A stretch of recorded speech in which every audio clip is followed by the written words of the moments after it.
வாஸ்து என்பது உண்மையா பொய்யான்னு விவாதம் செய்ய போனோம்னு வச்சுக்கோங்களேன். உண்மையே இல்லை என்ற ஒருத்தர் தூக்கி அந்த பக்கத்தில் உட்காச்சாலும் அவர் ஆமான்னு தான் லாஸ்ட்ல எழுந்து போவார். தேவையற்ற பொருட்களை வாங்கி குவிப்பதனால் ஏற்படக்கூடிய கடன் 90%. இவர்களுடைய வீடு வாஸ்து அமைப்பு எப்படி இருக்கும் அப்படின்னு பார்த்தீங்கன்னா, வடக்கும் மேற்கும் சந்திக்கக்கூடிய இடத்தில் லிஃப்ட் போட்டாலோ படிக்கட்டு கட்டினாலோ தவறான தெருக்குத்து வந்தாலோ இல்லை வீட்டோடைய தலைவாசல் இருந்தாலோ ஒரு விஷயத்தை நீங்கள் தெளிவாக புரிந்து கொள்ள வேண்டும். வாஸ்து என்பது உங்களுடைய வாழ்க்கையை அடுத்த கட்ட லெவலுக்கு கொண்டு போகும். வாஸ்து என்பது இங்கே அனைவருமே நம்பப்படுகின்ற ஒரு விஷயம் என்ன அப்படின்னு கேட்டீங்கன்னா, பாதிக்கப்படாத வரை வாஸ்துவை கேலி செய்வதும், பாதிக்கப்பட்ட பிறகு வாஸ்துவோடைய வைட்டேஜ் தெரிஞ்சுட்டு புலம்புவதும் வழக்கமாகவே இருக்கிறது.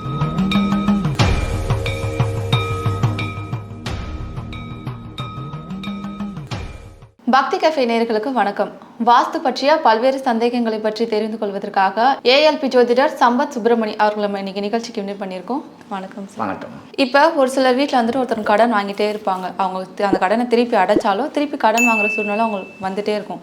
இந்த மாதிரி அமைப்புலாம் வாஸ்துல எப்படி இருக்கும்? சில பேர் பார்த்தீங்கன்னா பிறந்ததுலேருந்தே கடன் வாங்குற பழக்கம் இருக்கும். தண்டல் வாங்குவாங்க, வட்டிக்கு வாங்குவாங்க, அடைப்பாங்க. இதுக்கப்புறம் நம்ம கடன் வாங்கவே கூடாதுன்னு ஒரு முடிவு எடுப்பாங்க ஸ்ட்ராங்காக. ஆனால் அடைக்கிற தருணத்தில் மறுபடியும் இன்னொரு கடன் வாங்குவாங்க, மறுபடியும் வட்டி கட்டுவாங்க, சம்பாதிப்பாங்க, வட்டி கட்டுவாங்க, வாழ்க்கையை வாழவே மாட்டாங்க, தனக்குன்னு எதுவுமே வச்சிருக்க மாட்டாங்க. ஒரு வண்டி வாங்க முடியாது, சொந்த வீடு வாங்க முடியாது, பசங்களை சந்தோஷமாக வெளியே கூட்டு போக முடியாது. கஷ்டப்பட்டு நம்ம சம்பாதிப்பதை வேறு ஒருவர் அனுபவிப்பார். அப்போ இவர்களுடைய வீடுகள் எப்படி இருக்கும்? வாஸ்து என்பது உண்மையா பொய்யான்னு விவாதம் செய்ய போனோம்னு வச்சுக்கோங்களேன். உண்மையே இல்லை என்ற ஒருத்தர் தூக்கி அந்த பக்கத்தில் உட்காச்சாலும் அவர் ஆமான்னு தான் லாஸ்ட்டில் எழுந்து போவார். ஏன்னா வாஸ்து என்பது 100% மக்கள் பார்த்துட்டு இருக்காங்க, நிறைய பேர் ஏற்கனவே பார்த்துருக்காங்க, ப்ரூஃப் பண்ணப்பட்ட ஒரு விஷயம். அது எந்த விதமான மாற்றம் இல்லை. அப்போது ஒருத்தர் கடன் மேல் கடன் ஆகிறாரு. என்னென்னா, எதுக்காக முதல்ல கடன் ஆகிறாரு, எதனால கடன் உருவாகுதுன்னு நீங்கள் தாக்கு.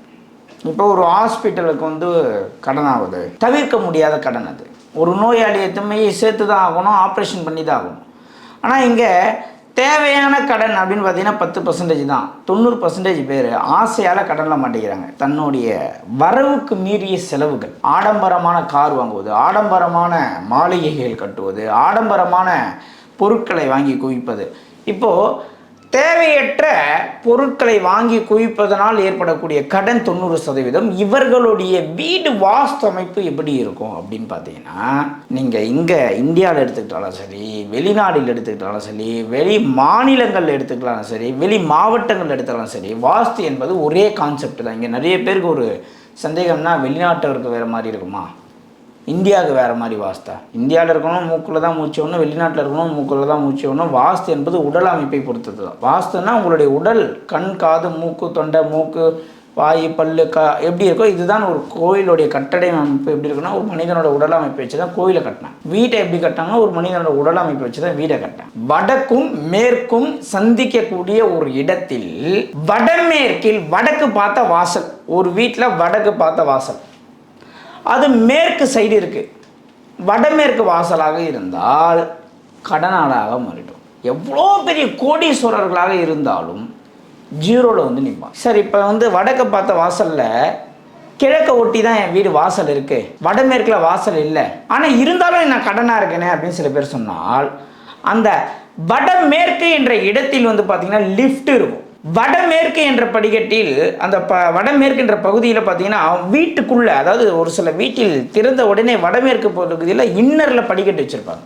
அந்த கார்னரில் வடமேற்கில் எதுவுமே சம்பு போட்டிருப்பாங்க. அதில் லாரி தண்ணி வாங்கி ஊற்றுற பழக்கம் இருக்கும் சிட்டியில். இல்லை வடமேற்கு வடக்கில் பார்த்தீங்கன்னா தெருக்குத்து குத்தும். இது எல்லாம் எதை சொல்லுகிறது என்றால், ஒரு மனிதன் முதலீடு செய்ய வேண்டும், ஒரு மனிதன் தொழிலிலே முதலீடு செய்ய வேண்டும், ஷேர் மார்க்கெட்டில் முதலீடு செய்ய வேண்டும், பிட்காயின் வாங்க போகிறாரு, இல்லை அவர் கிரிப்டோ கரன்சி யூஸ் பண்ணுறாரு அப்படின்னா, ஒரு தொழிலில் செய்யக்கூடிய முதலீடுகளை குறிக்கக்கூடிய இடம் எதுனா வடமேற்கு. அந்த வடமேற்கு என்ற பகுதியில் பள்ளமோ படிக்கட்டோ தவறான தெருக்குத்தோ தலைவாசலோ இருந்தால் அந்த நபர் வாழ்க்கையை தொலைத்து விடுவார். மூத்த குழந்தையின் லைஃப் டிஸ்டர்ப் ஆகிடும். அந்த வீட்டில் இருக்கிறவங்க கோர்ட்டு கேஸ்ன்னு அலைவாங்க. அரசாங்கத்தால் பிரச்சனைகளை சந்தித்து தான் சம்பாதித்தது அனைத்தையும் வெளியிட்டுருவார். இதை இந்த வீடியோ பார்த்துட்டு இருக்கவங்க எத்தனை கோடி பேராக இருந்தாலும், எத்தனை லட்சம் பேராக இருந்தாலும் அவர்களுடைய நண்பர்கள் வீட்லேயோ அவர்கள் வீட்லேயோ வடமேற்கு பகுதியில் வீட்டுக்குள்ளே, அதாவது வீட்டுடைய தலைவாசல் திறந்த பிறகு வடக்கு பார்த்த வாசலாக இருந்தால்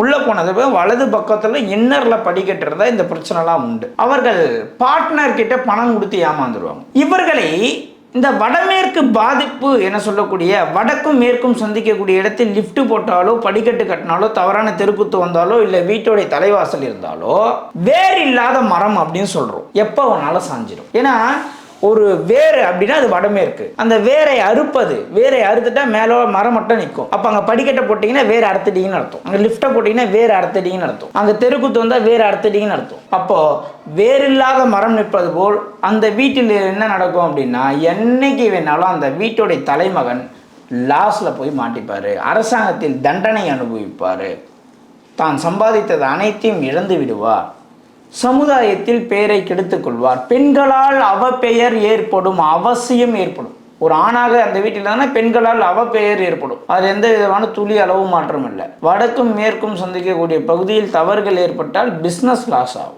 கடன் மேல் கடன் ஆகும், அடைப்பாங்க கடன் ஆகும், லாஸ்ட்டில் கோர்ட்டுக்கு போய் முடிகிற மாதிரி வரும். அப்போ கவனிக்கக்கூடிய விஷயம் என்னென்னா வடமேற்கு என்பது ஒரு வீட்டில் மிக அவசியமான ஒரு பகுதி. மிக மிக மிக மிக அவசியமான ஒரு பகுதி எது என்றால் வடமேற்கு. அந்த வடமேற்கு என்ன பண்ணணும்னா பள்ளம் எடுக்கக்கூடாது, படிக்கட்டு கட்டக்கூடாது, அவுட்டரில் கேன்டிலீவரில் நீங்கள் கட்டிக்கிங்க, இன்னரில் கட்டக்கூடாது, வீட்டுக்குள்ளே மதர் வால்குள்ளே தாய் சுவருக்குள்ளே படிக்கட்டு வரக்கூடாது, அந்த இடத்தில் தவறான தெருக்குத்து வரக்கூடாது, வடமேற்கில் மேற்கை ஒட்டி வாசல் வரக்கூடாது. இதெல்லாம் சில கணக்குகள் இருக்கிறது. இதன் அடிப்படையில் யார் ஒருத்தவர் வீடு கரெக்டாக வாஸ்துபடி கட்டுறாங்களோ அவங்களுக்கு கடன் இருக்காது. வாஸ்து குறைபாடு வடமேற்கு குறைபாடு உள்ளவர்கள் மிகப்பெரிய அளவில் கடனில் தொடர்ந்து வாழ்ந்துக்கிட்டே இருப்பாங்க. அது லைஃபே கடன்லேயே முடிஞ்சிடும். கடனில் ஆரம்பித்து கடன்லேயே முடிஞ்சிடும். இப்போ ஒரு வீட்டில் அந்த வீடு நல்லா இருக்கா அப்படின்றத வாஸ்து பாட்டி எப்படி தெரிஞ்சுக்கிறது? முதல்ல தலைவாசல் சரியாக இருக்கணும்.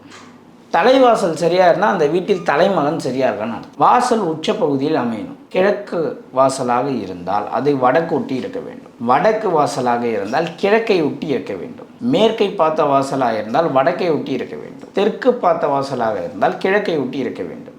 இதுதான் 4 பகுதியில் இருக்கக்கூடிய உச்சவாசல். இந்த வாசல் உச்சவாசலாக அமைந்து விட்டாலே உங்களுக்கு ஒரு 40% 50% நீங்கள் தப்பித்து விடலாம். உச்சவாசல் இல்லாமல் நீச்சத்தில் வாசல் அமைந்தால் நிச்சயமாக வீட்டுடைய தலைமகன் தவறான வழியிலே பணத்தை இழந்து பிஸ்னஸில் லாஸ் ஆகி நடுத்தருக்கு வந்துடுவார். இது உண்மையான விஷயம்.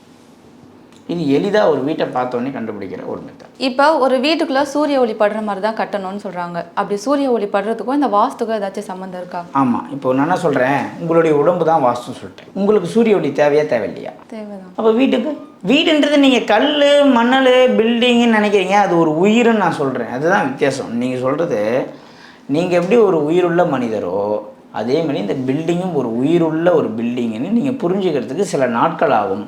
புரிந்துக்கிட்ட பிறகு தான் நான் சொல்லக்கூடிய வெயிட்டேஜான விஷயமே உங்களுக்கு புரியும்.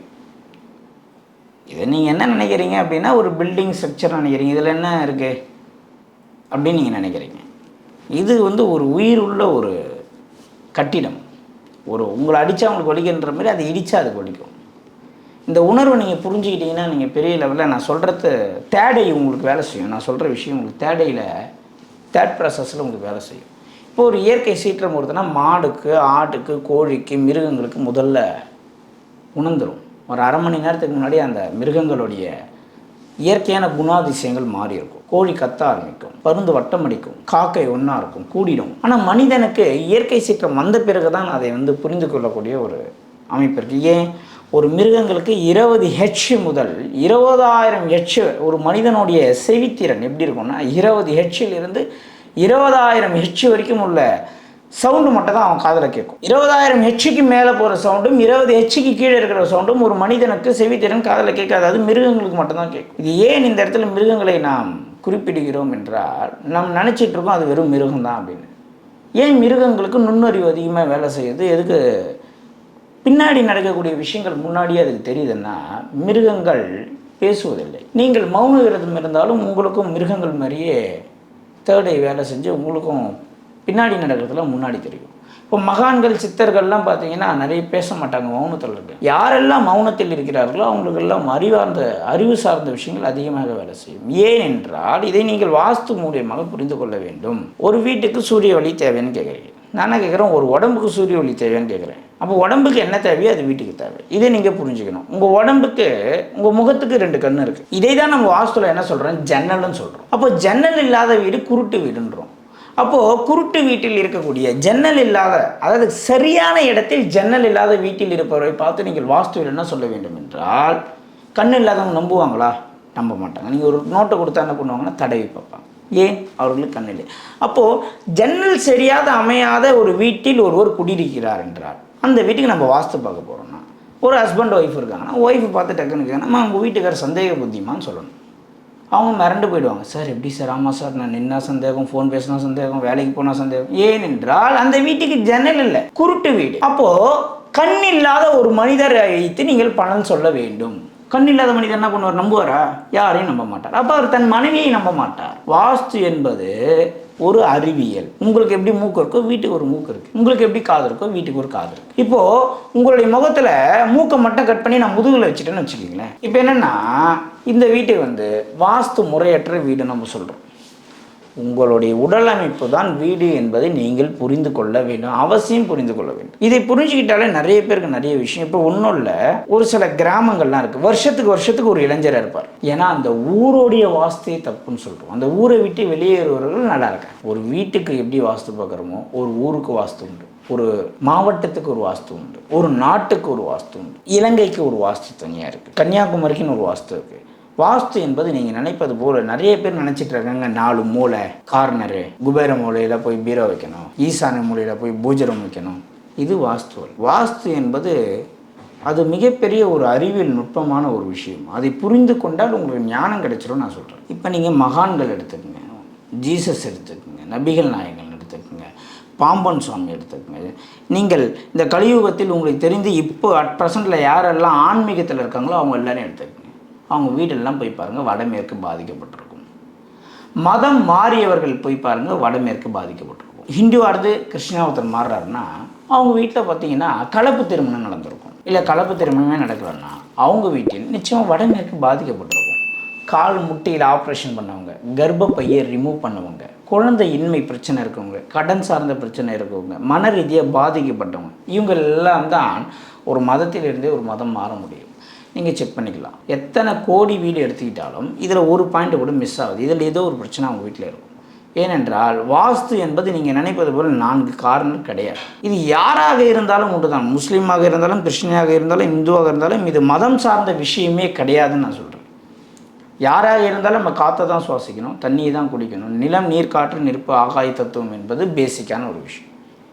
இதை பற்றி தான் நம்ம இங்கே பேசுகிறோமே கண்டு இங்கே மக்கள் தெளிவாக புரிந்து கொள்ள வேண்டும். ஃப்ளாட் இருக்குது சார், நான் என்ன பண்ணுறது? ஃப்ளாட்டாக இருக்கேன். ஒரு ஃப்ளாட் இருக்குது, வீடு ஒட்டி இருக்குன்னா இதை நீங்கள் எப்படி பலன் சொல்லணும்னா, 2 நபர்கள் ஒட்டி பிறந்த குழந்தை, ட்வின்ஸ், பிறவியிலே ஒட்டி பிறந்த குழந்தைங்கள் தனியாக செயல்பட முடியுமா? முடியாது. எங்கே போனாலும் ஒன்றா போகும். ஆப்ரேஷன் பண்ணும்போது உயிருக்கே ஆபத்துன்னுவான் டாக்டர், புரியுதுங்களா? அப்போது இங்கே ஒரு மனிதன் தான் வாஸ்து என்பதை நீங்கள் புரிந்து கொள்ள வேண்டும். நீங்கள் வாஸ்துனா பில்டிங் நினைக்கிறீங்க, நான் சொல்கிறேன் மனுஷன் சொல்கிறேன். அதுக்கு ஒரு உயிர் இருக்குது. இப்போ நம்ம ஒரு இடத்துல கொஞ்சம் இங்கே பேசுகிறோம், நம்ம பேசுகிற விஷயத்தை அதை ரிசீவ் பண்ணி வச்சு இது கேட்பதற்கு சில நபர்களுக்கு கேலியாக தெரிந்தாலும், ஒரு பில்டிங்க்கு உயிர் இருக்குதுன்னு நீங்கள் எப்போ உணர்வீங்க அப்படின்னா, நீங்கள் உங்கள் வீட்டை ஆல்ட்ரேஷன் பண்ணும்போது, இடிக்கும் போது உணர்வீங்க. ஏனென்றால் ஒரு வீட்டை ஆல்ட்ரேஷன் செய்யும் போது ஆல்ட்ரேஷன் செய்கிற ஒவ்வொருத்தருக்கும் தெரியும் பில்டிங்குக்கு உண்மையிலே உயிர் இருக்குது அப்படின்னு. ஆல்ட்ரேஷன் செய்கிற நபர்களுக்கு தெரியும். நீங்களும் ஃப்யூச்சரில் ஆல்ட்ரேஷன் தெரிஞ்சுப்பீங்க. ஏனென்றால் உங்களை அடித்தால் நீங்கள் துடிப்பீங்க, வலிக்கும். பில்டிங்கை இடித்தாலும் அதுக்கும் துடிக்கும். அதோடைய துடிப்போடைய வெளிப்பாடு எப்படி இருக்கும் என்றால், அங்கே இருக்கக்கூடிய செல்ல பிராணிகளை காலி பண்ணிடும். ஒரு வீட்டில் ஆல்ட்ரேஷன் பண்ணுறோம் வாஸ்து, அவங்க வீட்டில் நாய் இருந்தால் நாய் இறந்துடும், மாடு இருந்தால் மாடு இறந்துடும்.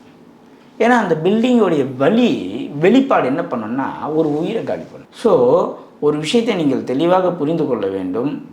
வாஸ்து என்பது உங்களுடைய வாழ்க்கையை அடுத்த கட்ட லெவலுக்கு கொண்டு போகும். ஒன்றும் இல்லை, ஒரு கடை எடுத்துக்கிறீங்க, 2 டீ கடை இருக்குது பக்கத்தில். ஒரு டீ கடையில் எப்போவுமே கூட்டமாக இருக்குது. அதே கடை பக்கத்துலேயே தான், ஒரே பில்டிங்கில் ஒரே ஓனர் கடை, 2 கடை, 2 டீ கடை இருக்குது. ஒரு டீ கடையில் சுத்தமாக கூட்டமே இல்லை. இதுக்கு என்ன சொல்லுவீங்க? சரி, நேர காலம் சரியில்லை, அந்த ஓனருக்கு டைம் சரியில்லை கூட வச்சுப்போம்.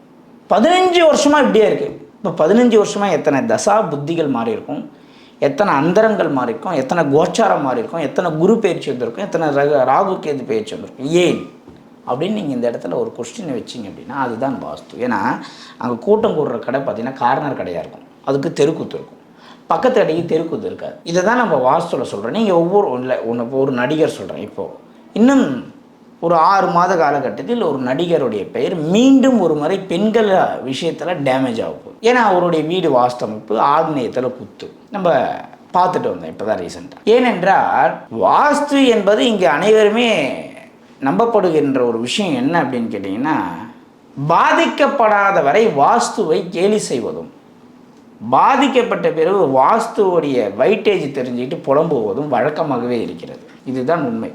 முன்னோர்கள் குறிஞ்சி, மருதம், நெய்தல், பாலை இப்படின்னு சொல்லக்கூடிய ஒரு 5 விதமான பிரிவில் நம்ம மக்கள் வாழ்ந்தோம். குறிஞ்சி சார்ந்த மக்கள் ஒரு மாதிரி, மருதம் சார்ந்த மக்கள் ஒரு மாதிரி, நெய்தல் சார்ந்த மக்கள் ஒரு மாதிரி, இப்படி வாழ்ந்தாங்க. இதை தான் நம்ம வாஸ்துன்னு சொல்கிறோம்.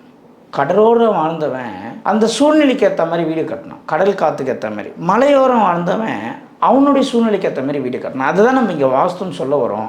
இதை மக்கள் தெளிவாக புரிந்து கொள்ள வேண்டும். ஏன் அமெரிக்காவில் வாஸ்து இல்லை, லண்டனில் வாஸ்து இல்லை, அவங்களும் எப்படி நல்லா இருக்காங்கன்னா, அவங்க நல்லா இருக்காங்கன்னு முதல்ல யார் சொன்னது? நீங்களே திங்க் பண்ணிக்கிறது, நீங்களே அப்படி ஒரு மனநிலையை உங்களுக்கு உருவாக்கி கொள்வது. ஃப்ளைட்டில் போகும்போது நம்மளோட பக்கத்தில் உட்காந்துருக்கோம் பெரிய கோடீஸ்வரன் நம்ம நினச்சிப்போம், நம்ம அவரை விட நம்ம பெரிய ஆள்னா அவர் நினச்சிப்பார். பல பேருடைய வாழ்க்கை இப்படி தான் பயணம் செய்து போகிறது கண்டி. நிச்சயமாக பிரச்சனைகள் வாஸ்து சரியில்லை என்றால் பிரச்சனைகள் 100% எல்லாருக்குமே உண்டு. ஒன்றும் இல்லை. இப்போ நீங்கள் சூரிய ஒளி தேவையான்னு கேட்டீங்க. ஒரு வீட்டுக்கு சூரிய ஒளி, யார் வீட்டில் சூரிய ஒளி உள்ளே வரலையோ அவங்களுக்கு அந்த வீட்டுக்கு நீங்கள் போங்க. ஈஸ்ட்டில் இப்போ நீங்கள் உட்காந்துருக்கீங்க, இதுதான் ஈஸ்ட்னா, ஈஸ்ட் ஃபுல்லாக க்ளோஸ், சவர் மட்டும்தான் இருக்குது. ஈஸ்ட் சைடு ஜன்னலே இல்லை, ஃபுல் வால், பக்கத்து வீட்டு வால் கூட ஒட்டியிருக்கு. அந்த வீட்டுக்கு நீங்கள் போங்க. எதாச்சும் நீங்கள் வாஸ்துலாம் பார்க்க வேணாம், வாஸ்து பலனா சொல்ல வேணாம், நீங்கள் போங்க. அந்த வீட்டில் கண்ணாடி போட்ட ஒரு நபர் இருப்பார், அரசாங்க உத்தியோகம் செய்கிற ஒரு நபர் இருப்பார், புரியுதுங்களா? அரசியல்வாதி ஒருத்தர் இருப்பார். 4-5 பாயிண்ட் சொல்கிறேன். இதில் எதனா ஒன்று இல்லைன்னா வாஸ்து நீங்கள் இல்லைன்னு என்கிட்ட ஆர்கியூ பண்ணலாம். ஒன்று அரசாங்க உத்தியோகத்தில், இல்லை அரசியலில், இல்லைன்னா அந்த வீட்டு தலைவன் கண்ணாடி போட்டிருப்பார். அந்த வீட்டில் யாருன்னா குழந்தையின்மை பிரச்சனை இருக்கும், சரிங்களா? இல்லைனா அந்த வீட்டில் தலைமகனே இருக்க மாட்டார், பெண்கள் தான் இருப்பாங்க. இந்த 5 பாயிண்டில் ஒரே ஒரு பாயிண்ட் மிஸ் ஆச்சுன்னா வாஸ்து இல்லைன்னு நீங்கள் சொல்லலாம். ஏனென்றால் சூரியனை அவர்கள் என்ன பண்ணிட்டாங்கன்னா பெற முடியாமல் பக்கத்து வீட்டு சேரோட ஓட்டிட்டாங்க. சூரியனே உள்ளே இல்லை, சூரிய வெளிச்சமே உள்ளே இல்லை அப்படின்னா உங்கள் உடம்புக்கு சூரியனே இல்லைன்னு அர்த்தம். சூரியனிடம் இருந்து கிடைக்கக்கூடிய ஆற்றல் உங்களுக்கு கிடைக்கல. அப்போனா என்ன ஆகும்? கண்ணில் குறைபாடு ஏற்படும். இழந்தது தானே தேடுவீங்க. இப்போது ஃபோனை தொலைச்சிட்டா ஃபோனை தானே தேடுவீங்க, பர்ஸை தொலைச்சிட்டா பர்ஸை தானே தேடுவீங்க, வாட்சை தொலைச்சிட்டா வாட்சை தானே தேடுவீங்க. இப்போ சூரியனே நீங்கள் தொலைச்சிட்டீங்க, இப்போ என்ன தேடுவீங்க? சூரியன்னா அரசாங்கம், அரசாங்க உத்தியோகத்தை தேடுவீங்க. சூரியனா அரசியல், அரசியலை தேடுவீங்க. சூரியனா ஆண்மை, குழந்தையை தேடுவீங்க. சூரியனா கண் பார்வை, கண் பார்வையை தேடுவீங்க. சூரியனா குடும்ப தலைவன், குடும்ப தலைவனே இருக்க மாட்டார், குடும்ப தலைவனை தேடுவாங்க. எதை இழக்கிறீர்களோ அதை தேடி அலைவீர்கள். இதுதான் வாஸ்து. இது நான் சொல்கிறது வாஸ்துவோடைய எக்ஸ்ட்ரீம் லெவல் பண்ணன ரொம்ப சிம்பிளாக ஒரு வீடியோவில் சொல்கிறேன். வாஸ்துவோடைய எட்ஜில் இருக்கக்கூடிய ஒரு உச்சக்கட்ட ரகசியத்தை ரொம்ப சிம்பிளாக நான் சொல்கிறேன். ஒரு வீட்டில் ஒரு பொண்ணு டாக்டர் படிக்குதுன்னா ஈஸ்ட்டு கிழக்கு மூடி இருக்கும், இல்லை கிழக்கு செவர் கோணலாக இருக்கும். இல்லாமல் ஒரு பொண்ணால் டாக்டர் படிக்க முடியாது. எத்தனை கோடி எடுத்துக்கங்க, எத்தனை லட்சம் எடுத்துக்கங்க, எத்தனை அப்பார்ட்மெண்ட் எடுத்துக்கங்க, எத்தனை வில்லா எடுத்துக்கங்க, ஒரு இடத்துலையும் நம்ம சொல்லக்கூடிய கான்செப்ட் தோற்றே போகாது. இல்லை சார் ஈஸ்ட்டில் ஜன்னல் இருக்குது, ஈஸ்ட்டில் பெரிய ஜன்னல் இருக்குது, ஆனால் இந்த வீட்டில் ஒருத்தர் கண்ணாடி போட்டிருக்காரு அப்படின்னு நீங்கள் கேட்டிங்கன்னா அவருடைய பூர்வீக வீட்டில் ஈஸ்ட் க்ளோஸ் ஆகிருக்கும், பூர்வீக வீடு பூட்டியே கிடக்கும் 10 வருஷமாக. ஸோ அதனால் வாஸ்து என்பது உண்மையா பொய்யா என்பதை விவாதிப்பதற்கு விட கொஞ்சம் அவரவர் வீட்டை கொஞ்சம் எல்லாருமே நம்ம சொல்கிற கான்செப்டில் பொருத்தி பார்த்தாங்கன்னா அதோடைய வெயிட்டேஜ் போட்டுடும். இப்போ நிறைய பேர் வந்துட்டு வீட்லேயே சின்னதாக ஒரு கோயில் கட்டி இருக்கிறத நிறைய பேர் பார்த்துருக்கோம். இந்த மாதிரி வீட்லேயே கோயில் கட்டி இருக்கிறதுக்கு எந்த வாஸ்து அமைப்பு இருக்கணும்? முதல்ல வீட்டில் எது கோயில் கட்டுறீங்க? அப்போ கோயிலில் வீடு கட்டிக்கலாமா? நான் கேட்குற கொஸ்டின், கோயில் கட்டால் பிரச்சனை தீர்ந்துரும்னு நினைக்கிறான் மக்கள். நிறைய சாமி படம் வாங்கி வச்சா பிரச்சனை தீர்ந்துரும்னு நினைக்கிறான் மக்கள். நிறைய பூஜை பண்ணால் பிரச்சனை தீர்ந்துரும்னு நினைக்கிறான் மக்கள். அதானே? இப்போ நீங்கள் நான் 100 கோடி உங்ககிட்ட கடன் வாங்கிட்டேன், என்னால் தர சோர்ஸ் இல்லை, நான் சாமி மட்டுமே கும்பிட்டா நீங்கள் கம்முன்னு போயிடுவீங்களா? இவர் ரொம்ப பக்தியாக இருக்கார், இவர்கிட்ட எப்படி கேட்குறது பாவம் போயிடுவீங்களா? இல்லை பேங்க்கில் நான் 100 கோடி கடன் வாங்கிட்டேன், வீட்டில் கோயில் வச்சு டெய்லி பூஜை பண்ணுறேன், பேங்க் மேனேஜர் வந்து பார்த்துட்டு சரி ரொம்ப நல்லவர்ப்பா இதை கடன் ஆகிட்டாரு அப்படின்னு கேன்சல் பண்ணிட்டு வரா? அவருக்கு வேலை போயிடும். ப்ராக்டிக்கல் திங்க் பண்ணணும் என்றைக்குமே. ஒரு விஷயம் சயின்ஸ் ஆன்மீகமும் அறிவியலையும் இணைத்தால்தான் ஒரு மனிதனை ஜெயிக்க முடியும். முதல்ல வீட்டில் எது கோவில் கட்டுறீங்க? சரி 100 வருஷத்துக்கு முன்னாடி போங்க, உங்கள் தாத்தா கோயில் கட்டி வச்சுருந்தாரா வீட்டில்? முதல்ல பூஜை ரூம் வச்சுருந்தாரா அதை செக் பண்ணுங்க. முதல்ல ஒரு 5 தலைமுறைக்கு முன்னாடி வீட்டில் பூஜை ரூம் இருந்துதான் யாரா ப்ரூவ் பண்ண சொல்லுங்க. ஊரில் கோவில் இருக்கும், வருஷத்தில் ஒரு நாள் திருவிழா நடக்கும், அந்த ஊருடைய பொது தலைவர், ஊர் தலைவர், பெரியவர்கள் அந்த திருவிழா எடுத்து நடத்துவாங்க. வீட்டில் ஒரு மாடத்தில் ஒரு விளக்கு தான் இருக்கும். பூஜை ரூமே இல்லாத வாழ்ந்த காலங்களில் நல்லா தான் வாழ்ந்தாங்க. இன்னைக்கு பூஜை ரூம் வைக்கிறோம், சரி வச்சுக்கிங்க. அதில் வேற இப்போ கோவில் கட்டலாமா, சிலை வைக்கலாமா, உள்ள எல்லா படத்தையும் வாங்கி வந்து மாட்டலாமா, பிரச்சனை தீர்ந்துருமானா பிரச்சனை அதிகமாகிடும். தான் தவறை உணராத வரைக்கும் நீ எந்த பூஜை செஞ்சாலும் வேஸ்ட்டு தான். உங்களை நீங்கள் உணராத வரைக்கும் எந்த கோவில் கட்டினாலும் வேஸ்ட்டு தான். வீட்டில் முதலில் ஆடம்பரமாக பெரிய அளவில் பூஜை ரூம் வைப்பதை தவிர்க்கவும். சிம்பிளாக வைக்கணும். 1000 படத்தை வாங்கி வந்து மாட்டுறது அதெல்லாம் உங்களுடைய மனம் பேதலிச்சு போச்சு நான் சொல்லுவேன். விவேகானந்தர் கோவில் கட்டி வச்சிருந்தாரா வீட்டில்? எப்படி இருக்கு ஞானம் கிடைச்சது? உங்களுடைய செயல் சரியாக இருக்கும்போது நீங்கள் இறைவனை நாடி போக வேண்டாம், இறைவன் உங்களை நாடி வந்து விடுவார் என்றதான் நான் எல்லா வீடியோலும் சொல்கிறேன். ஒருத்தனுக்கு கடன் வாங்கிட்டீங்க, கடன் கொடுக்க முடியல, அடடா நம்ம வாங்கின கடனால அவன் குடும்பத்தில் பிரச்சனைன்னு நீ உணர ஆரம்பித்தாலே இறைவன் அவனுக்கு கடன் அடைக்கிறதுக்கு வழி கொடுத்துருவார். வாங்கும்போது கடனை வாங்கிறது, திருப்பி கேட்டால் கோவப்படுறது, ஃபோன் எடுக்கிறது இல்லை, சண்டை போடுறது, இவனுங்களாம் நீங்களே 1000 ஃபோட்டோ வச்சு கும்பிட்டாலும் இறைவன் வந்து வழி கொடுக்க மாட்டார். முதலில் ஒரு மனிதன் தான் செய்கிற தவறை உணர வேண்டும். நம்மளால ஒருத்தன் வீட்டில் எவ்வளோ தூரம் பிரச்சனை நடக்குது, நம்ம வாங்கின கடனால அவன் வீட்டில் எவ்வளோ ப்ராப்ளம் நடக்குதுன்னு உணர்ந்துட்டாலே போதும். நீ பூஜைலாம் பண்ண வேண்டாம், அந்த கடனை கொடுக்குற வழி கிடைச்சிடும். அதனால் ஒரு வீட்டில் பூஜை அறை தயவு செய்து எவ்வளோக்கு எவ்வளோ சுருக்கி சின்னதாக வைக்கணுமோ வச்சுக்கோங்க. இல்லை ஒரே ஃபோட்டோ கூட வைங்க, பிரம்மாண்டமாக வச்சுக்கோங்க. ஆனால் 1000 ஃபோட்டோ எடுத்துன்னு வந்து வைக்காதீங்க. 1000 தகடுகள், எந்திரங்கள், மந்திரங்கள். என்ன இது பூஜை ரூமா, என்ன இது ஸ்டோர் ரூமா? வடபழனி ஓரமோ பழனி மலை அடிவாரத்தில் கடை வைக்கிறவங்க கூட அவ்வளோ வச்சிருக்க மாட்டான். ஒவ்வொரு வீட்டுக்கு வாஸ்து பார்க்கும்போது ஒரு வீட்லையும் டிஃப்ரெண்ட்டாக இவங்க போய் 10 ஜோதிடரை பார்க்க வேண்டியது, 10 ஜோதிடம் 10 தெய்வத்தை சொன்னால் 10 தெய்வத்தை வாங்கி வந்து வச்சிட வேண்டியது. அதுக்கு செலவு பண்ணது பாதி அமௌண்ட்டு கொடுத்துருந்தாலும் கடன்காரங்க கம்முன்னு போயிருப்பான். 1 லட்ச ரூபா ஒருத்தன் கடன் தரணும்னா இவங்க 25,000 ரூபா பரிகாரத்துக்கு செலவு பண்ணது, 25,000 ரூபா கடன்காரன் கிட்ட கொடுத்துட்டு மீதி 75,000 அப்புறம் தானே சொன்னால் அவனே கம்முன்னு போயிருப்பான். அதனால் இந்த பூஜை ரூமில் ஆடம்பரம்னா இன்னும் கேட்டால் இறைவனுக்கு உருவமே இல்லைன்னு சொல்லுவேன் நான். அது எக்ஸ்ட்ரீம் லெவலில் வேணாம், இப்போ அதை பற்றி நம்ம பேச வேண்டாம். அதனால் முதல் ஒரு விஷயத்தை தெளிவாக புரிந்து கொள்ள வேண்டும். முதல்ல பூஜை ரூமை பிரம்மாண்டமாக வச்சுக்கணும். கோவில் கட்டணும், உள்ளவே வந்து பார்த்திங்கன்னா அனைத்து சிலைகளையும் வைக்கணும், உள்ளவே எல்லாத்தையும் வந்து பார்த்திங்கன்னா நான் 6 காலம் பூஜை பண்ணுறேன், பிரச்சனை தீர்ந்துருமான தீராது.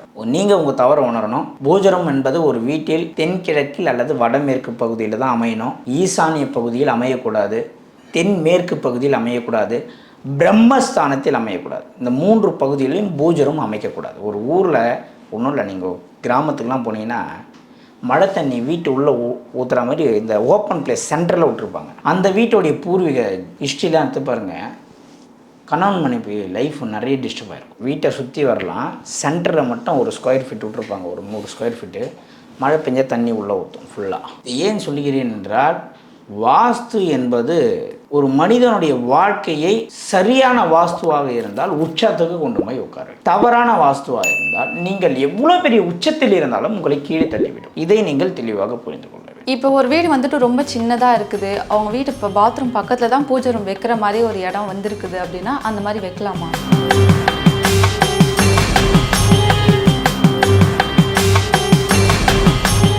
இந்த வீடியோ உங்களுக்கு பிடிச்சிருந்தா லைக் பண்ணுங்க, ஷேர் பண்ணுங்க, கமெண்ட் பண்ணுங்க. மறக்காம பெல் பட்டனை கிளிக் பண்ணிட்டு பக்தி கஃபே தமிழ் சேனலை சப்ஸ்கிரைப் பண்ணிடுங்க.